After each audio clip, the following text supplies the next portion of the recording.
నేను రేపు ఊరికెళ్ళాలి. ఇంట్లో చేయాల్సిన పనులు చాలా ఉన్నాయి. అయినా సరే నేను మా ఆయనతో పాటు ఇంకా పార్సెల్ వస్తే అది తీసుకురావడానికి వచ్చాను. చిన్న పార్సలే, మా ఆయన ఒక్కరైనా సరే తీసుకురాగలరు. కాకపోతే ఇంకా మళ్ళీ రిటర్న్ అయ్యేసరికి చాలా లేట్ అయిపోతుంది. నైట్ టైం ఒక్కరే ఎందుకులే, ఒకరికొకరు తోడుంటామని చెప్పేసి ఇద్దరం వెళ్ళామన్నమాట. సో వెళ్ళి మేము వచ్చేసరికి ఆల్మోస్ట్ 7:30 అలా అయిపోయింది. ఇక వచ్చిన వెంటనే దోస బ్యాటర్ అయితే వేస్తున్నాను. ఊరికెళ్తున్నాం కదా, నేను పిల్లలు మాత్రమే వెళ్తున్నాము. మా ఆయన లక్కీ ఇక్కడే ఉంటానన్నారు కదా, సో వాళ్ళ కోసం అని చెప్పేసి దోస బ్యాటర్ అయితే వేసి పెడుతున్నాను. అది వేయడం అయిపోయిన వెంటనే మా ఆయన కోసం అయితే చపాతీ చేస్తున్నాను అనమాట. ఆయన ఏ విషయంలో అయినా కాంప్రమైజ్ అవుతారేమో కానీ ఫుడ్ విషయంలో అస్సలు అవ్వరు.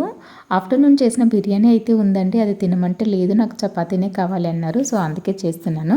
తర్వాత అయితే లగేజ్ ప్యాక్ చేస్తున్నాను అనమాట. ఇంకా వీడియోస్ తీసుకోవాలి. వీడియోస్ తీసుకొని నేను పడుకునేసరికి ఆల్మోస్ట్ 12 అయిపోయింది. నాకు జర్నీ అంటే ఇబ్బంది కాదు, కానీ ఎర్లీ మార్నింగ్ ఆ చలికి వెళ్ళాలంటేనే భయంగా ఉంటుంది.